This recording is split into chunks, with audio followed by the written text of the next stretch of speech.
So, thank you for everybody to be here. As you know, people come in and pop in, but I am very mindful of your time. Welcome to DGUA's coaching circle. This is the second session from the course When Your Will Won't, the difference between knowing better, doing better, and being better.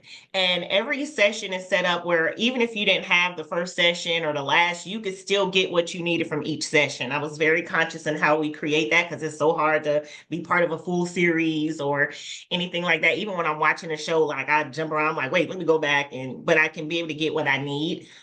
So today's session, which everyone's so excited about, was we're going to unpack our knower a little bit. We're going to sort of look and say, do we know what we think we know? Question our knower a little bit. And the first session was so great because we talked about willpower and where that comes from and why we can't really rely on it fully because we're not supposed to completely rely on our willpower. It is a temporary fix to get us in the position of action. And then we sort of lean on our habits to just do things unconscious and we get into a flow of things. So the first session we talked about that and they wrote down like, what is that one thing you know but you don't do? And so some of the examples were eat healthy, exercise, a lot of that, not be so hard on myself, just certain things like that. And then we just unpacked it. We looked at the things that challenge that what we know. And we talked about procrastination. We had a whole list of challenges and you had to rank them. And then the top two that ranked the highest were what you were just going to focus on. So some of them was like procrastination, overspending, retail therapy, all these things that get in the way when we want to do it, but then they kind of interrupt the process. And so everyone just spent time on those two things, doing practices to reduce that, right? Not overindulging, emotionally eating, procrastinating. That seemed to be a highest one. That's why I put it up there. And they just worked on practices to do that, to deduce like a little bit of that challenge. So for today, thinking about the way we think about something is what we're going to do today. So the first thing I will have you write down is something that you know. It's just something you know about yourself. I know, whatever. Just something you know regarding yourself. And y'all know I always do the exercises with y'all because I always get fresh stuff when I do it live here. Something that you know. And this could be something you would normally tell someone like, oh, I know blank.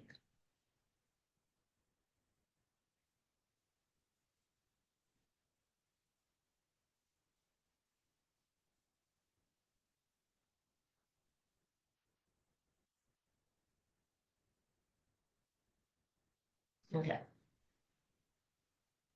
So under that, and this is intuitively led. We always say like it's intuitively led. You can't get it wrong. Whatever pops up, that's where you are right now. That's what you're probably needing to work through. So just write that down.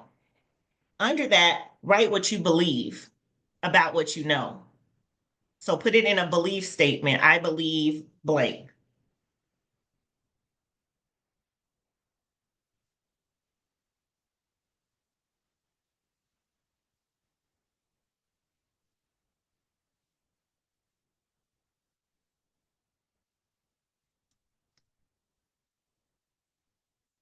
Okay.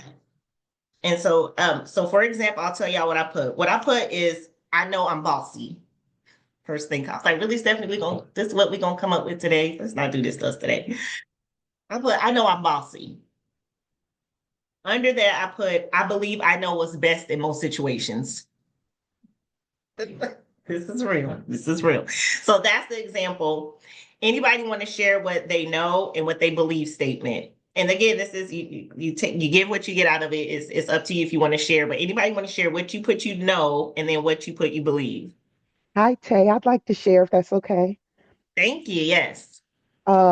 First of all, I'm glad to hear yours because it made me feel like I wasn't losing my mind because of, we go with intuition. So whatever comes out, comes out. So let me just say it. Yeah.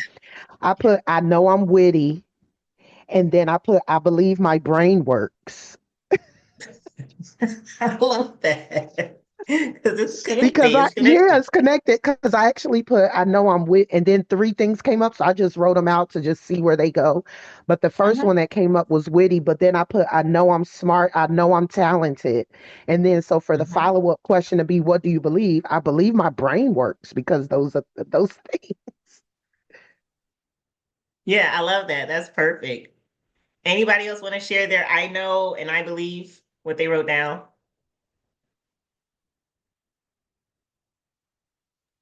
I'll share. Okay, that's all right if we don't. So, what we're going to do here is talk about what we know. So, what we know is Wait a actually minute, Tay. inherited. Oh, go Tay. ahead. Miss Kazan says she will share. Yeah, I'll share. Oh, sorry, let's see hands down. Yes, thank I you. was Sheila, fine. I was welcome. fine. Thank you so much. I wrote down that I worry too much. And then what I I know know, I worry. Okay. I worry too much. And then what I know is I do know that I believe that worrying about things that have never happened is a complete waste of time. I love that. I love that. That's a really good one. The worry one is going to resonate with a lot of people because that's a thing. It's a thing. I love that. So, just a couple points about knowing and our beliefs. So, what we know is actually inherited or conditioned knowledge. The brain operates on cognitive shortcuts, some useful and some limited. When it comes to the difference between knowing and our belief is two different things. Knowing is facts, it's information. Belief is personal interpretation and emotion. So just how you all put what you know is information, is just facts or information maybe. The belief is where the way you interpret that and the emotions connected to that and where all the stuff starts coming up is when it shifts from the knowing part to the belief part. And for those of y'all just joining us, we are unpacking our knower, questioning, looking, and examining at what we think we know. And what we had everybody to do, and a few people shared, was write down what you know. And then after you write that statement, write down what you believe. So the first one should be I know. The second statement, I believe something about yourself, something intuitively, whatever comes up. My example was, I know I'm bossy. And then the second statement was, I believe you know what's best in most situations. So that's just to give you an example of what that statement should look like. A knowing, information, belief is the interpretation, and that to be true. So many of our strongest truths are actually beliefs shaped by past experiences. And one tool that I use that if you've been a client of mine is Socratic questioning, where we just sort of examine what we know versus what we believe. And so what we're doing here, the reason why Socratic questioning is really cool is because it allows you to step outside of the way you show up in life and just observe how you show up in life without any judgment, shame, or anything. It's taking yourself sort of out of the equation so that you can really examine it and see, is this really working for the whole version of myself? And Socratic questioning is really good because it's a tool to dismantle rigid and outdated knowledge, right? That's just with anything. When information is no longer true, we sort of dump it. And being able to separate the facts, knowledge, information from what we believe is really critical. So those of you who were last year in that truth or dare, remember we did the truth or dare with the coin toss, and if you got heads, we examined what we believe. It's similar to that, so you would be you would know how to do this exercise. So what are some ways, just I would like to get feedback on this. What are some ways that you have, or if you've done in the past, separate from what you know, the knowledge, the information, to then what you believe? And you could even give any example, like in the news. I would say it's a perfect now. So much information coming in, right? So much information. That's just the information and the knowledge. But then we interpret it to, okay, now what do I believe? And it's going to be based off of how you show up in the world of how you believe. So if anybody wants to just share an example of something or how you know the difference between the knowing and the belief. Like, how do you maybe separate information and facts from what your truth is, maybe?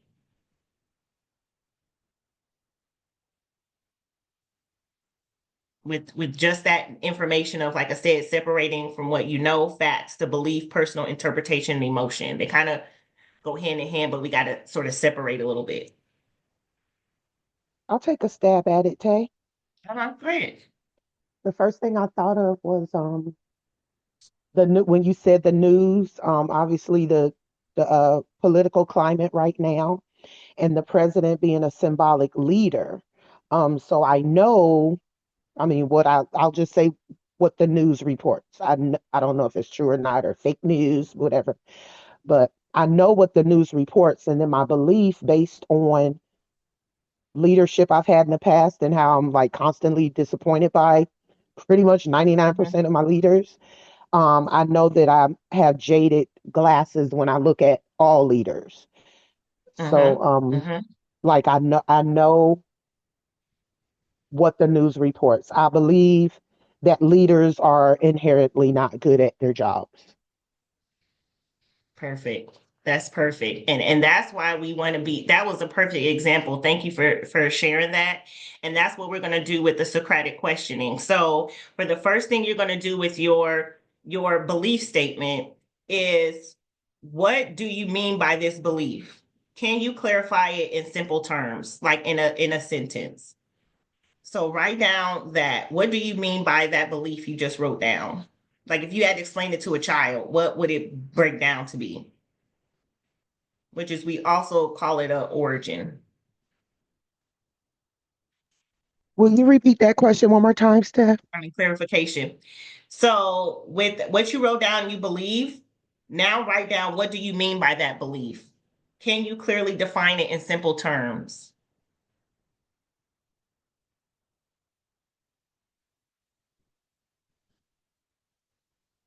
So for this, I'll give the example.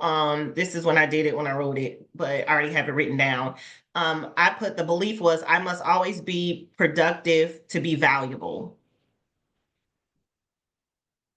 That's the belief. When I said, what do I mean by this belief? I put, I believe my worth is tied to how much I accomplish. So you want to just break it down in a simplified, clearing, defining of what that means.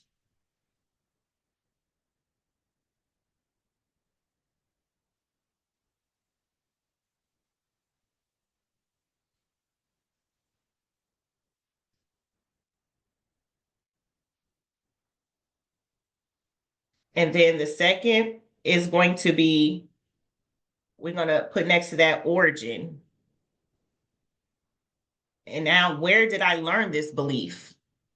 Where did I learn this belief?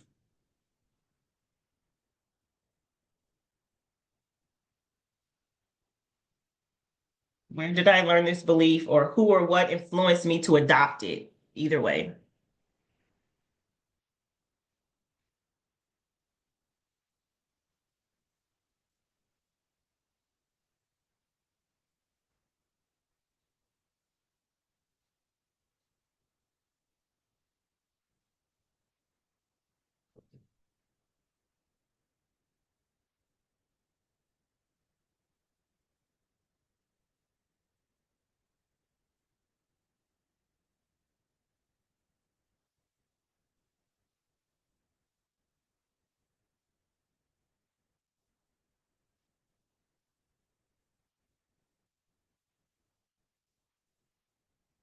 All right. And the next one, you're going to put evidence. And the question is, what evidence do I have that supports this belief? What evidence do I have that supports this belief? Put evidence for.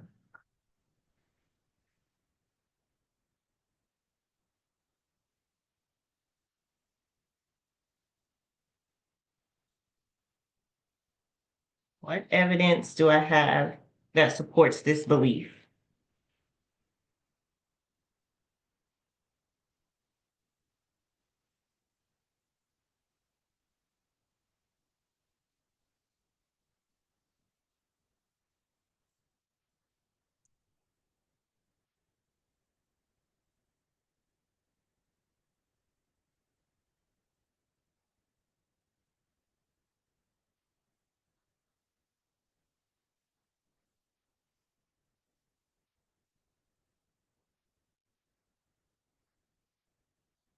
Under the next one, you're going to put evidence against. So what evidence do I have that contradicts this belief? What evidence do I have that contradicts this belief?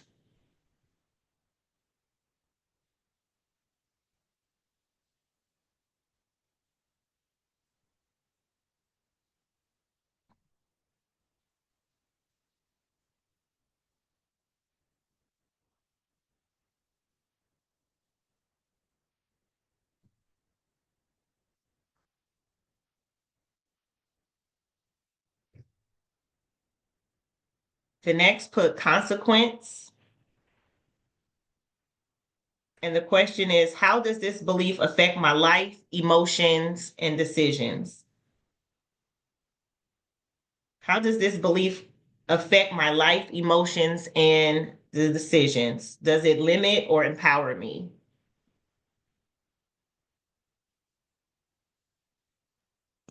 Will you repeat that last question one more time?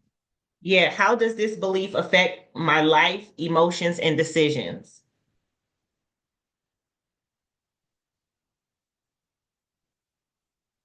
Like I said, does it limit or empower me? You can put that in there if you want, but that's the question. How does this belief affect my life, emotions, and decisions?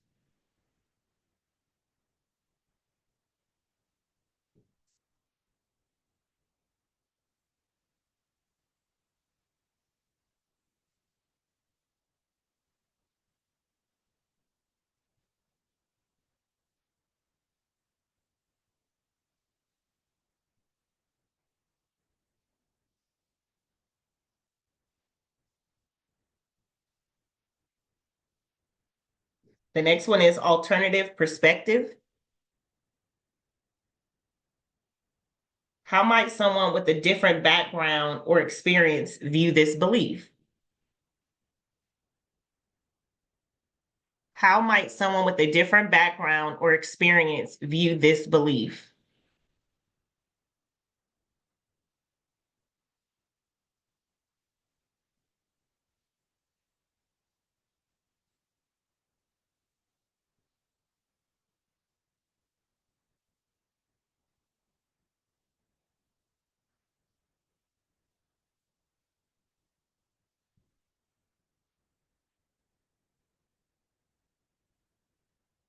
How might someone with a different background or experience view this belief?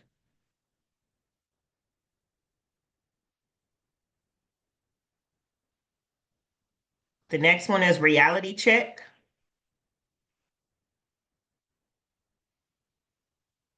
If I let go of this belief, what would change in my life?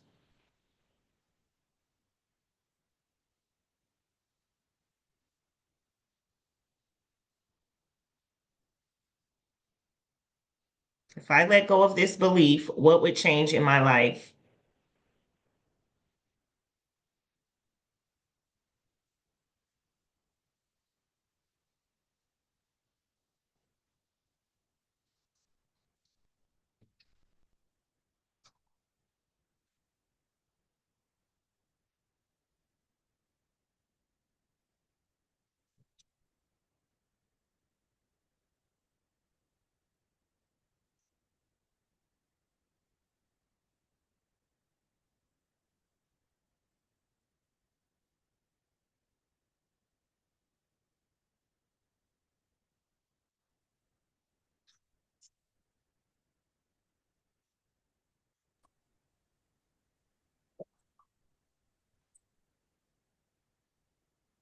And the next one is the new belief.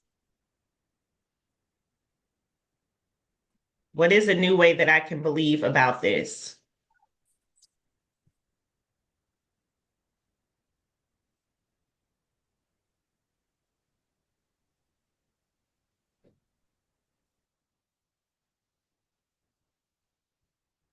Write down a new empowering belief that aligns. So maybe put a new belief or a new way to believe it.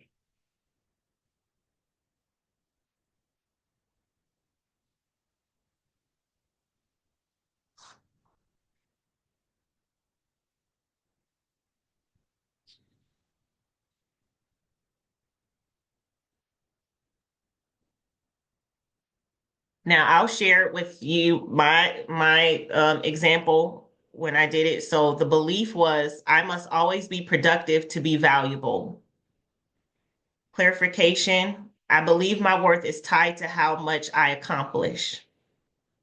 Origin, my mom always praised hard work, and I was rewarded for achievements when I did well. Evidence for, I've been recognized when I work hard. Evidence against, I've also been loved and valued when I'm resting or having fun. Consequence, this belief causes stress and guilt when I take breaks. Alternative perspective, some cultures value rest and play as essential to success. Reality check, letting go of this belief would allow me to feel more at peace. New belief, my value is inherent and rest is just as important as productivity. So that's a little bit of how that goes. Again, you don't have to do it perfect. And does anybody want to share? You don't have to give your whole thing, but just share what may have a aha moment or something when you just did this activity that may have shifted or reinforced something you believe.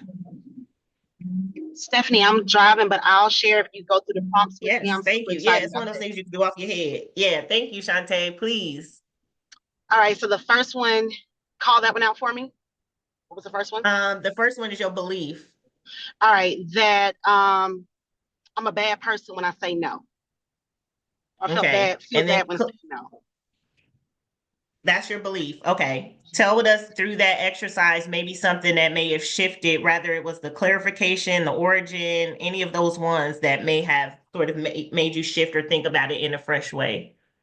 So the origin is from watching my mother, just not say no, being helping everybody, doing stuff for everybody and sacrificing herself, as well as sometimes, the family for the sake of helping other people. Um, the reality, the feeling. So the feeling that I would experience in saying no, I would feel bad, I would feel guilty, I would feel like not, I guess, a good friend or a good sister or family member, whatever, just because like of saying no when I possibly could have said yes. The feelings that came Mm. along with that was stress, weight gain, um, Mm-hmm. putting, just lack of rest, in regards to like not going with what I felt. My word for 2025 is freedom. So how I feel absolutely amazing right now. I was dancing when you were doing this because I'm like, yes, like I can speak boldly on this to say like the clarity that I got was or is that I feel so much better with the word and the power of no. I'm more Mm-hmm. rested. I feel better. Weight has dropped just from just not over compensating Mm-hmm. or feeling like I have to do things that I necessarily don't want to do and not feeling guilty for not doing those things. And so I feel free. Mm. That part. That part. And I mean, I think that was so powerful how you said it of that no. And for you that were with us for that last course, that was phenomenal. The power of the spirit of yes and no. We really dissected yes and no. And it was like a 4-part series. It was absolutely phenomenal. And realizing those boundaries and how we believe and how we have to shift if it's just not working for us. So I think you said that perfectly. And to me, it's that consequence, right? That will allow us to push out of what we think we know or what we believe to believe a different way because we don't want to deal with the consequence anymore, right? Like you can't, I don't care how positive, knowing and all seeing, you can't fake the consequence you feel. Like that's real. And that's people who, give better advice than they take their own advice, right? Like I could tell somebody else how to do this, but I can't do it myself.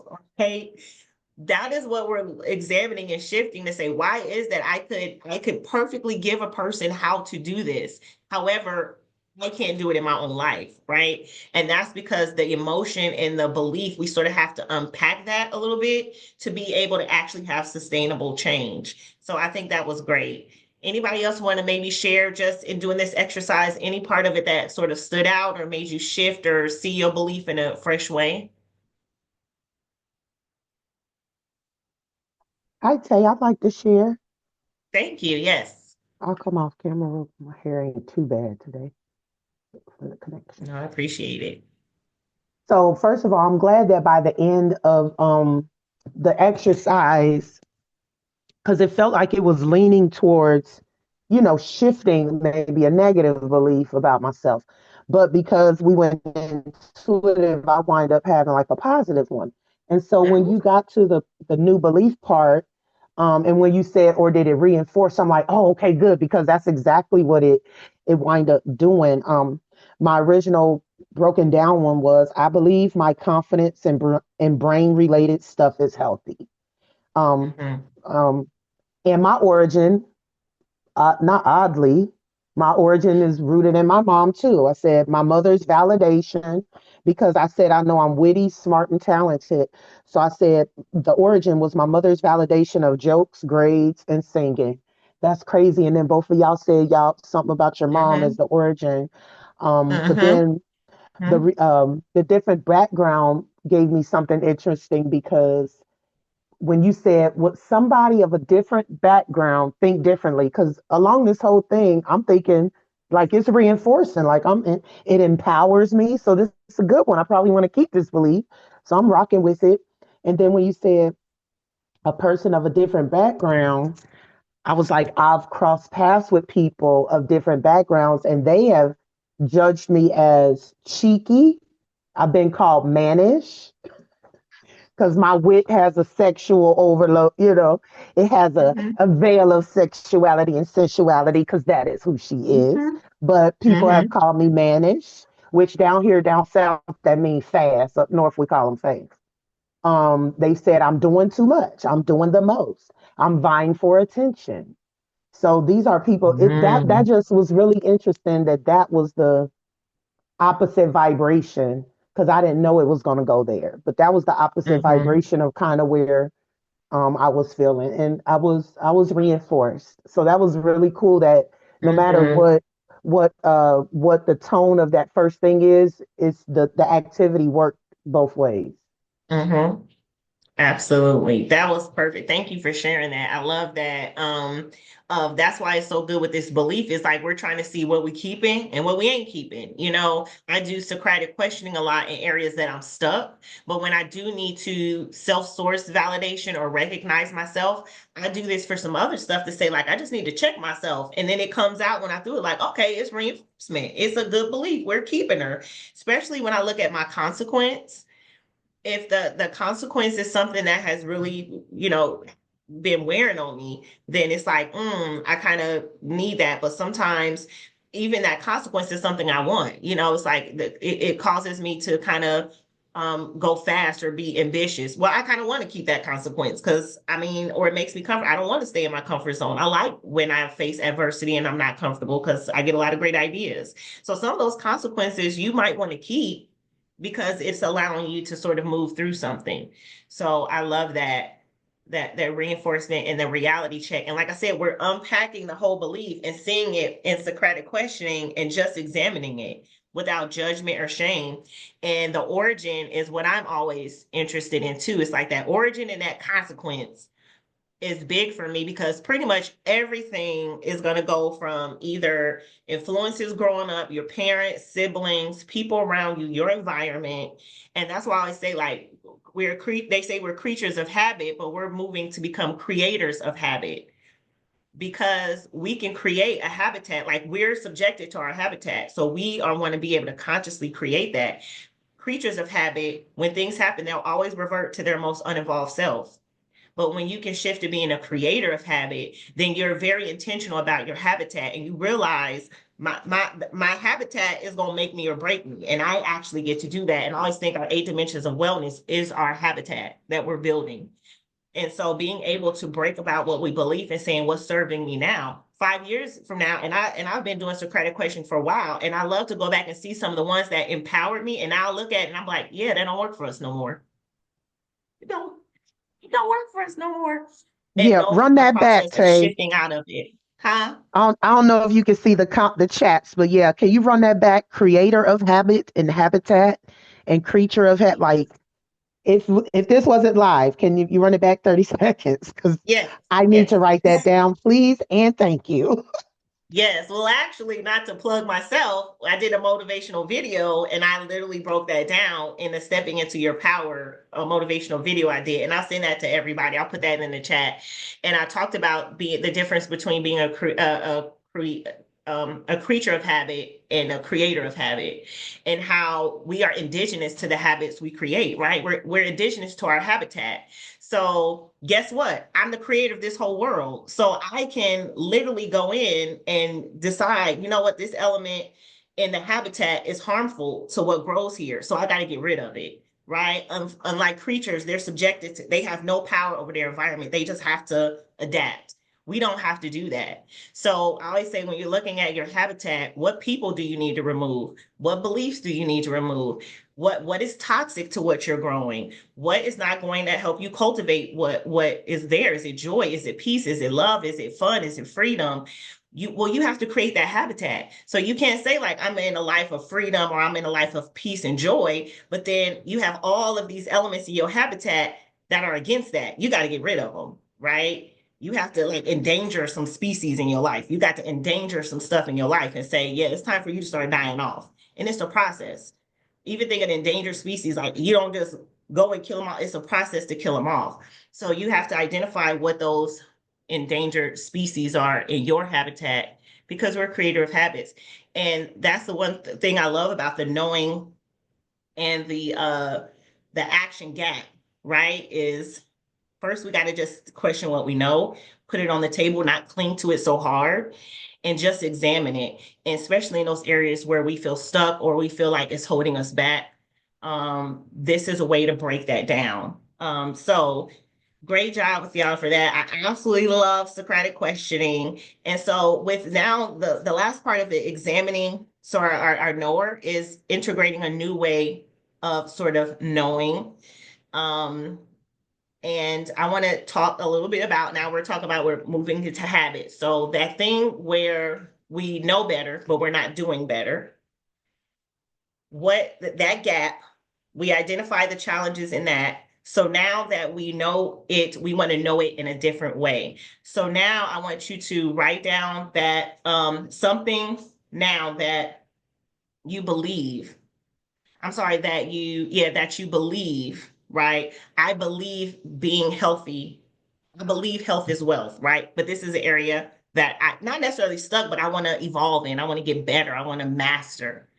Write something that you believe in that you do well already, but you would love to master. What is that belief? So this is something you already do, right? We eat well. We don't eat junk every day. But it's that thing like if I could just get a little bit better at it, if I could master it and move it a little further, that would be amazing. So whatever that belief is, and I'm gonna go with the one I just said, I believe health is wealth.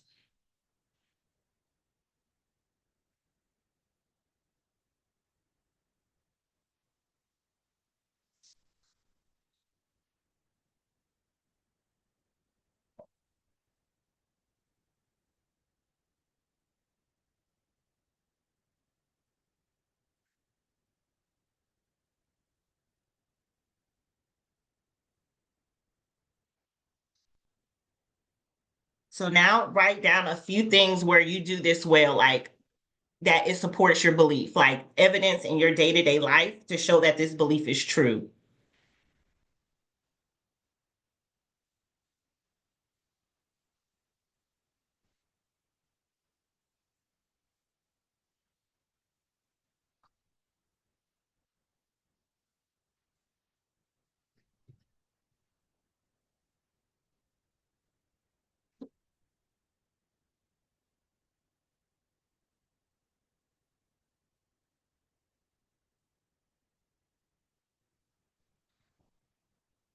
Now write a little bit about where you may need to grow in that belief, or a part of that belief you would like to excel in a little bit. Maybe it's not fully mastered.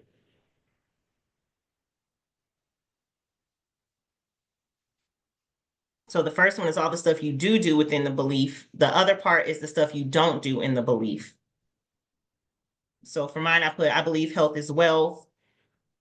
Evidence for, as we say, is I meditate, I walk, I have a therapist, I have a coach, I discuss my emotions, I drink water. So I'm putting the stuff that I know I do when it comes to health as well, belief. The stuff where I know that doesn't support my belief is I'm overweight. I don't exercise as often as I should. I don't really eat fully. I don't have the best relationship with food in general. Like food is not my jam. I'm not a foodie. Eating is such tasking to me. If I could go to an all liquid thing, I would do it because it makes life easier. Um, I hate grocery shopping. I hate doing all that. So I put I'm overweight and I don't have the best relationship with food.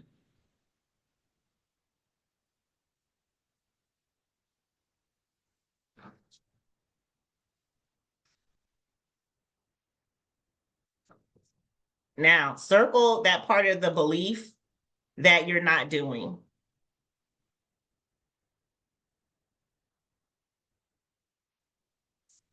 This is the part when you just circled it, put a star on it. This is the part where we get stuck. This is the part we get stuck. A lot of our beliefs are not an all or nothing thing, right? We don't want to completely deconstruct, like it's something like we're not doing that. Where we get hung up on is that we do a lot of the things in our belief that are in line with who we are. But it's one part of that belief that we don't do, and we get stuck there.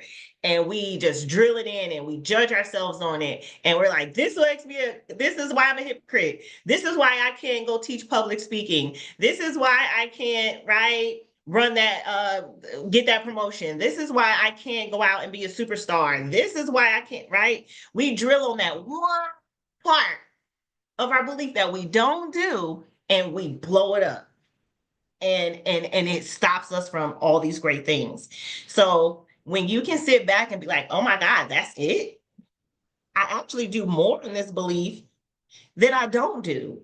You shifting. This is literally how we shift our focus on what we want as opposed to what we don't want. It's a cognitive little trick of the mind. It's a little trick of the mind that we just literally focus on that thing. And I've had it where doing the Socratic questioning, and it's one thing where I examine my belief, I would have that piece of paper in my mirror everywhere and I would circle it. And when my brain would go, man, I ain't gonna be able to get that. I don't have a degree. I'm not gonna be able to do that. I will look at that circle and be like, and you're not stopping me today. But look at all this evidence for that I've done, right? I've done the work. I've taken the e-course. I've gotten the cert. I've done, you know what I mean? So I really am in the position where I should. So when you circle that and you think of that one limiting thing that's holding you back, that one thing that's stuck, you got to blow it up and you have to be like, this is where we shift from being in control of our life to being empowered in our life. Control says there's nothing I can do. And we get angry because we can't force it. This is the shift from control to power. I have the power to be like, yeah, you don't get to show up in my life today. And I'm gonna go after it anyway. I'm gonna do it scared. I'm gonna do it without having all the knowledge. I'm gonna go forward without knowing all the steps that are in front of me. I'm gonna do it anyway because that one little part is where we get stuck. So does anybody want to just share what they may have had or anything that's come up with that, with their belief when they sort of examine, I'm doing a lot of it in it and I'm not just doing this part in it. Like a second. And most things like I would go to about this, they will all say the same thing. Get an accountability person, write it out, work towards it every day. And I'm like, I probably ain't gonna keep doing that. I'm gonna burn out of it. And again, this is the shifting into being, which will be our last course of being, just being. We don't have to do anything. And I would do those things and I would get some traction, but nothing was sustainable. And that was my problem between knowing better and doing better. It's a sustainability thing. What is going to actually sink into me?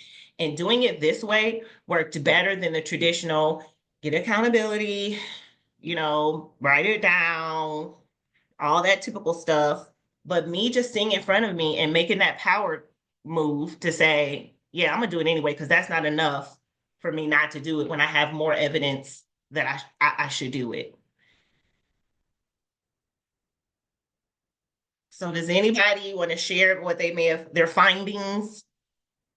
I'll share if you can, like, Thank you. kind of like what you did with Shantae, kind of help me with the prompt. Is it Say too that one loud more over time.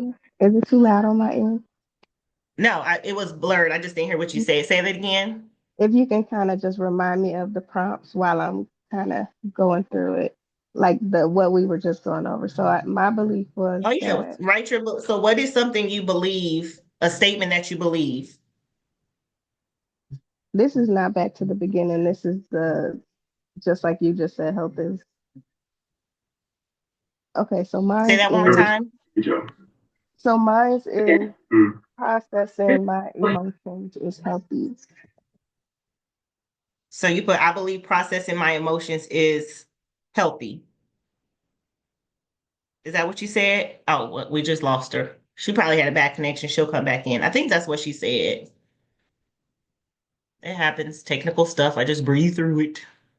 Sorry, My Vanity. my Go bad. ahead. Can you hear Okay. me? Yes. Okay, so mine was processing my emotions is healthy. Okay. I believe processing my emotions is healthy. So at the So what's the beginning, evidence for it? Like, okay, what do you so do day to day to make that, that aligns with that belief? um I kind of try to think about how things are making me feel.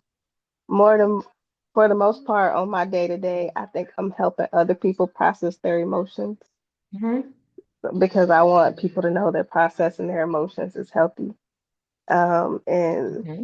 that it's safe. And I think for myself, where I get caught up is not processing my emotions in my emotions. And Okay. Not say that in another way. um, when I'm feeling what I'm feeling, I won't process it. Mm-hmm. Mm-hmm. So I'll try to process it when I'm out of my feelings versus Yeah. being in the raw emotions and feeling it. Mm-hmm. And I think it's just because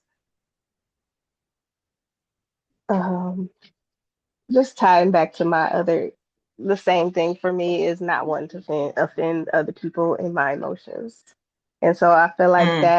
that slows me down in healthily processing my own emotions because it's like when they're raw, it's it's soft, it's like clay. I can get it out, I can separate and everything, but then I want to wait until it's kind of hardening up and then it's hard to separate what from what. And I'm not really speaking my truth. I'm speaking around my truth just because I don't want to overbear somebody with my truth. Mm-hmm. So I think Mm. that's my hang up right there is I do feel like processing emotions is healthy, but for myself, I don't allow myself to do it just because I've always felt like I was too emotional. And everybody always Mm-hmm. told me I was too emotional. But then, like, Mm-hmm. going back to the beginning part of it, how I would like somebody in another culture or with a different background would feel like, it's like I'm not sitting around just at a red light crying because the sun is going down or something. Like, so me being emotional is because I feel things and I feel things deeply and I just understand things on a different level. So I think that's where I would combat me being too emotional. So then I just have to bring it back to the other end on me feeling like processing my emotions is healthy. Is that if a person makes me feel some type of way, it's not a bad thing that I feel a type of way. Like I don't have to go within myself and check myself before I can speak on how I feel. Mm. I Mm-hmm. feel like I'm That's good. rambling, but No, this is the exercise though, because you actually combine it. That's why that first one with the Socratic questioning helps us when we do this one because we know the origin of where that belief came from, which you shared. You were like, growing up, I was told I was too emotional. I was too emotional.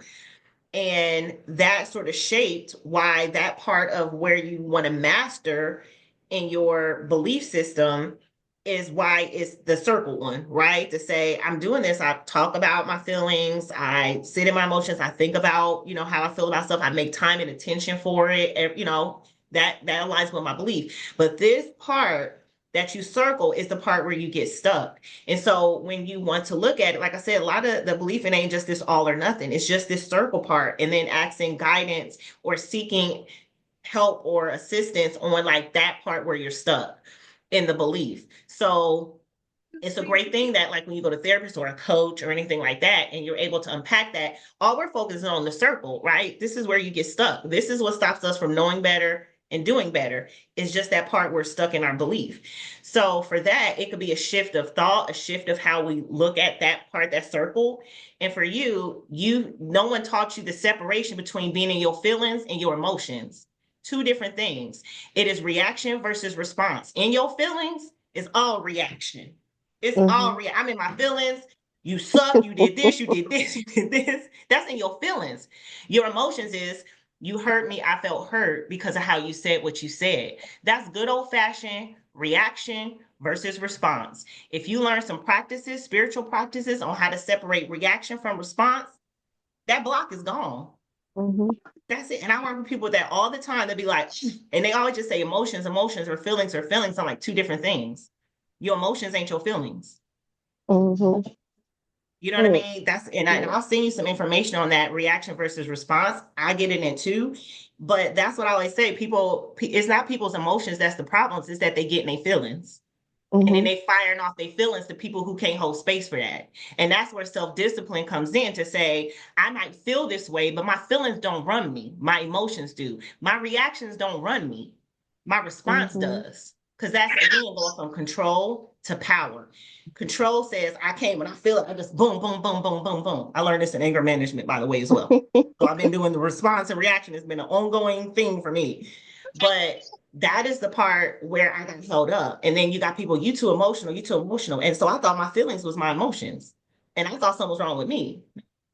How I was reacting was the problem, not my response. I was valid in my feeling. I was valid in my emotions, but you're not valid in your feelings because people are not going to always hold space for that. That's for you to internal and find a place, right? I'm feeling angry. I'm feeling this. I'm feeling frustrated. Your feelings is for you to figure out. Your emotions is for what you deliver to people. That's when you approach and say, this is what was this is what this, and this is how I'm choosing to respond to how you made me feel. That's what you're giving to the person. That's what they can hold space for. Most people can't hold space for people's feelings. So I think with just some shifts and some adjustments in that, oh my God, that part, that circle for you blocked, done. That's the mastery part. That's good. I love that. Vanity, you weren't rambling. I needed that too. And it sounded like more than one of us did. Oh my God. Oh yeah, that's what I said. It was the mixture of the activity. She brought all that. That's how we're supposed to examine that belief through this Socratic questioning and knowing our belief and not just saying it's wrong, but just observing it. She did it perfectly. She literally broke it all down in that one little thing. I believe processing my emotions is healthy. I think about it, talk about it. Is there a different set of rules for the Scorpios and Geminis of the group? No, I was kidding. Right. Y'all need a separate session in the cancers. Yes. But no, that's really, really good. Anybody else want to share theirs or just anything that maybe through this conversation has made them maybe shift or just come up with something that they believe, whether it was the Socratic questioning or the last part of um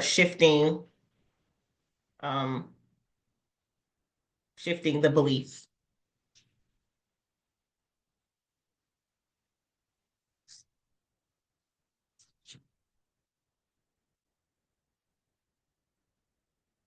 I was about to say, Sheila, I'll be interested in the worry one because that's such a big one too. I've even actually been thinking about that with that worrying part myself in this session. Yeah, so I do. I worry too much. I do believe it's a waste of time. It made me realize that like I really lead my life with a sense of fear. I go into any Mm. what's the worst that's going to happen? I lead that way. And that, of course, definitely stems from my mom. She's always been a worrier. She always tells me, like, I mean, even as simple as you know, be careful when you're driving, you know, even now, like, she'll still say these things. So I approach my life with a sense of fear. And, you know, the evidence was just like really interesting to me because in the moment, like you know, I had a health scare, and then in that moment, I felt very justified, you know, that you know, this is the reason why, or you know, when fear comes up, I feel very justified in the moment, and I don't realize that fear is actually a habit that I've created, you know, like it's a habit. So it's You always about to make me throw my working. shoe at you, Sheila. I'm sorry. Let me write that down. Fear, Fear is a and habit. Jeez it's like, Louise. yeah. Okay, And so sorry, continue. every couple weeks there'll be something else, like my work situation, my health, my anything, you know, like and then I'm in so and I approach it and then and it actually keeps me like festering in my thoughts versus taking action. And I realized that when I looked at the evidence in my life, things have always worked out for me. Like they've always, all these things I worry about in some way have always worked out for me. And so it's like kind of going from this place of like, I worry too much to like, how can I create an existence like knowing they're always going to work out for me, you know? And so, yeah, Mm, and that kind of led me to this other, like, I believe that dreams come true. I believe that everyone, they have a vision for their life and they make it come true. I've seen it in my own life, I've seen it in friends, like ways that I've done that. I never thought I'd be in a healthy relationship. I am. I want, you know, once I thought I would never handle my finances. I have, like my career journey. But the part that I'm really stuck in is like I have all of these really creative dreams for myself, but for some reason I don't think they're gonna work out for me. Like I like feel really stuck in that area. And that's again where a lot of fear comes in. It's hmm my mom, and that habit is so strong when it comes to my creativity. So like when you said like circle it and just put it there, like that's really what I need to work on. Oh, wow, Sheila, I tell you, you hit a lot of my brain happy juice thing, like his itching. And that is so true. And that is where, like I said, we're mastering self. We're all wise. We all have overcome more than anything. You know, we have all pushed ourselves to greatness, and it's just these little parts that stuck, right? But we waste so much on it, our self-worth and all this, and it's just taken back and like, no, it ain't even that, you know, it's circling. I just want to continue to work on the areas I'm stuck to really live from the highest perspective of myself. And so this whole person gets to show up in life. And that's so much driven of, like I said, your origin. That's why I said the origin and the consequence is always the biggest thing that I focus on when I'm unpacking a belief, is because it all comes back to childhood, parents, environment, growing up, right? And that's why they say, well, it's the past. I'm like, but it's with you today. So it's really the present. Get out of that. It's the past. That don't even exist. Everything is either present or nothing, you know, or future. That's not even real yet. Those are two illusion worlds. But what drives that, like you said, is either fear based or love based, right? And some people, with me working years with people who are cult survivalists, and how that fear is so ingrained into the fundamental cognitive buildup of who they are. But the cool thing about humans is that, like I said, we can create a habitat, we can unbecome a lot of that. That's why I said when somebody told me it's not so much becoming who you're supposed to be, it's unbecoming all the crap that was laid on you. It's more of an unbecoming journey than a becoming journey because we're already are, you know what I mean? But it's unpacking all the crap that weighs us down in this 3D world. But I think you said that beautifully. I absolutely, that fed me, that fed my soul. Anybody else that want to share just how maybe their belief is? We have some stuff in the chat. Thank you, Azor, for sharing what you put in the chat. I know you got some look. Go ahead. Go. Let me get my pen between this group that's on here. Let me get my pen. No, but this is a great place because, like I said, we're all masters in our world, right? And this is such a great place that I always think the ashram is such a giving. It's really for the givers because outside of our worlds, we're the master. People come to us for advice. Right? But then what circle do we go in where we can be in receptivity, where we can lower our guards down and be in student mode and say, like, what do I need to feed myself? And it's only going to come from other powerful women. That's why I say I do this exercise with y'all. I'm just really a facilitator. I get from this too. I'm growing and learning from y'all. So, Azor, would you love to just share with us? Yeah, Thank you for being actually, here. thank you for just inviting me to the community. I'm so excited, and yeah, I want to lean in as a student now, and I just want to be open to some insights, some feedback, some ideas. So this Yes. most recent, the last portion that you did, what's something that you do well, but you want to do better? I put, I believe I am intentional. Mm-hmm. The evidence that supports this truth, I said scheduling clients and keeping appointments, setting alarms and reminders, and even making time for friends, right? The relationships that sometimes you just get to be too busy and say, oh, we should catch up. When I say we should catch up, we pull out our calendars and we schedule our time as we would a meeting because my relationships, right? The we matter to me. And in the same way I block out things for business stuff or what have you, I do that in my relationships. And that really matters, that's important to me. So I put, where do I want to excel or master it more? I said, I want to put intention on priorities that produce exponential results, the best fruit or the sweetest outcome. Say that to me in another way, as far as simplify that down to me where it says, I mean, this supports the belief, but this is the stuff I'm doing that doesn't support the belief. Can you simplify that? Like I cancel on this or I dismiss people. Like show me where it's not true.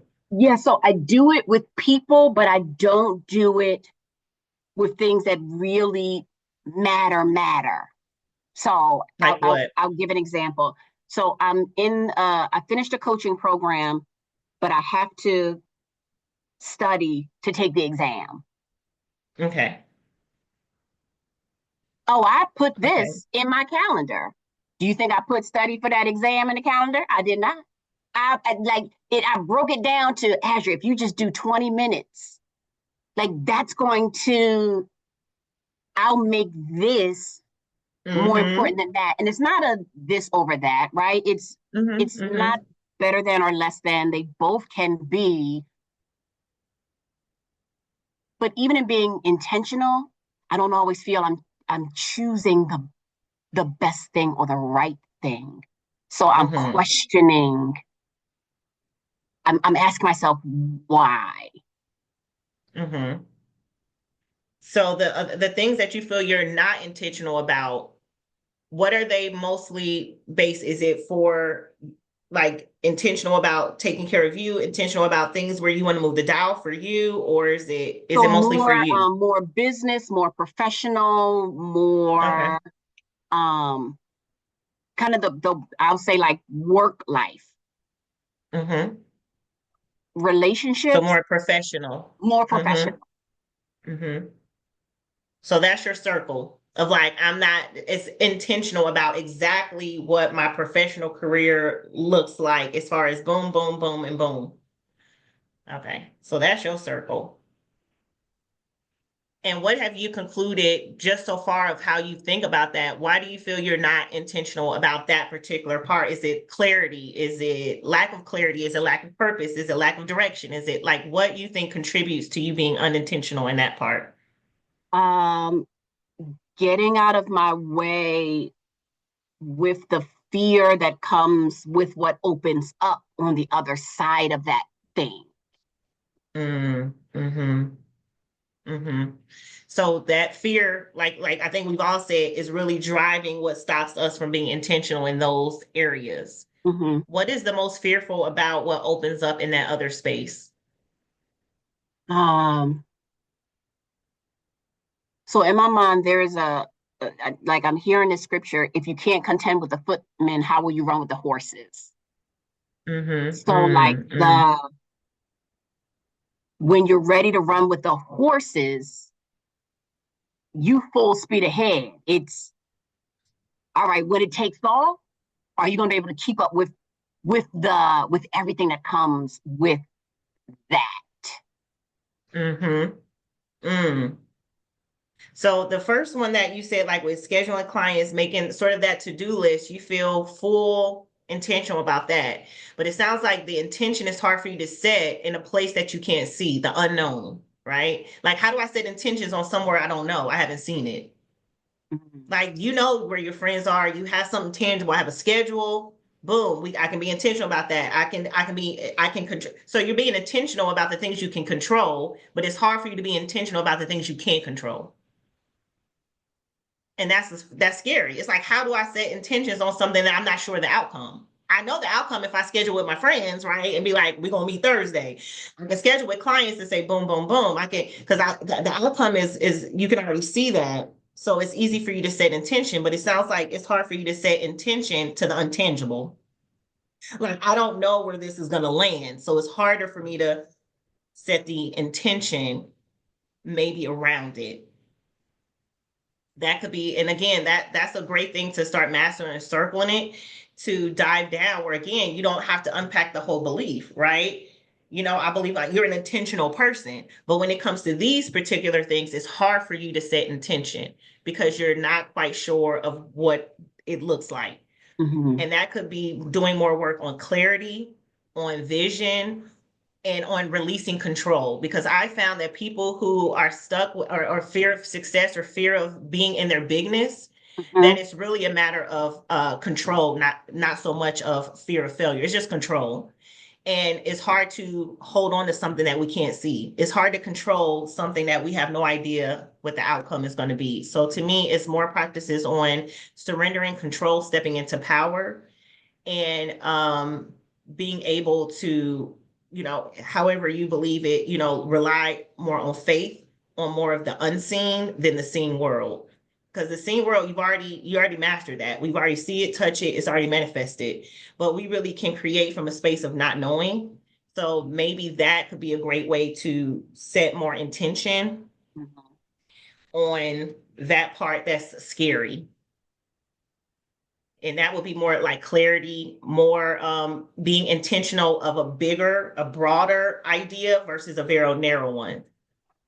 And that's where I feel like vision boards sometimes do a disservice to us when we're planning for the future. We're like, I want to stand on the stage at the UN on this. We're so specific. And then when we feel like, oh my God, the steps, how's this going to lead to that? That seems like it has nothing to do with that. It seems like, right, we get in our head and we kind of stop taking action, as opposed to saying, I just want to speak on a stage to share my knowledge. Well, now that opens up, so every kind of road could kind of lead to that. It's not so much of the detaching from the outcome and really opening up the intention where it's a little broader. So I feel like that. How do you feel about maybe those approaches to that circle part? Yeah, definitely the word clarity. I circled that. I really resonate with that. And what part of the belief are you not doing it in? I said consistency, and the kind of the stepping into the bigness really resonates with me as well. Yeah, I love that. And that's what we're doing. Like I said, when we get hard on ourselves, it's so easy to say, well, I'm actually doing this 80% of the time. It's just this 20% I'm stuck on, as opposed to chalking it up to, sometimes we'll associate our whole self to the part that we're blocked in.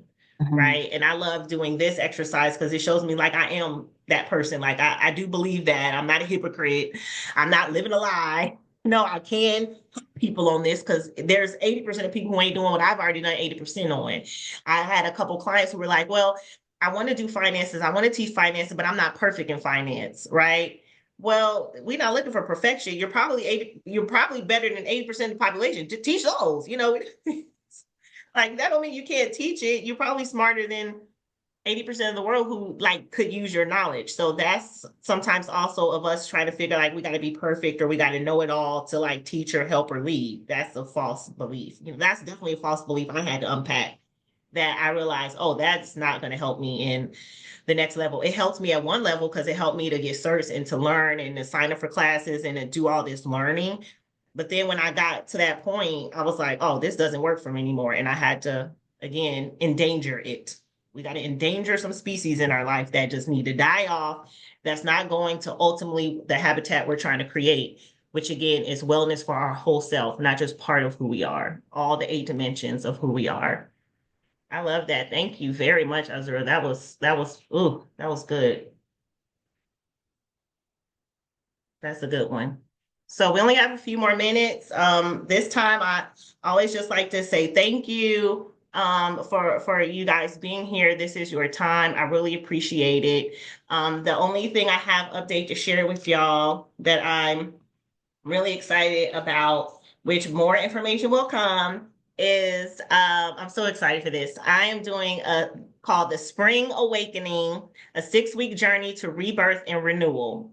And it's really for people who feel stuck in old cycles or ready to step into a new season, want clarity, confidence, and alignment in your personal or professional path, or you're seeking deeper spiritual connection, emotional balance, or you're ready to clear just what no longer works for you.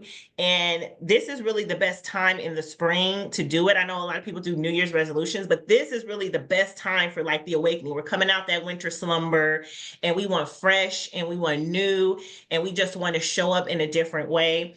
And so what you'll do is pick your path of transformation based off of, y'all know everything I do is off the 8 dimensions of wellness.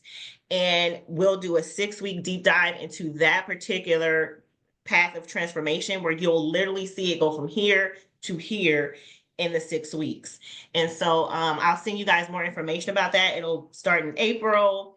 And I'm looking forward to it myself because, you in your life every day, you're like, all right, now what? And there's areas, like I said, in wellness where, your healing journey comes to a point and now it's just a new season to say, this is the area where I'm really ready to grow, where I feel I'm being led to develop and master in a new way. And I want to be awakened in a fresh way. I need to dump what I thought I knew about it. And I'm ready just to receive new insight, new enlightenment, new whatever that I'm going to awaken into this sort of next level of myself. So I'll share that with you all, but I'll stop the recording. And because I don't know why, like some of the people, when I stop the recording, they're like, all right, now I'm but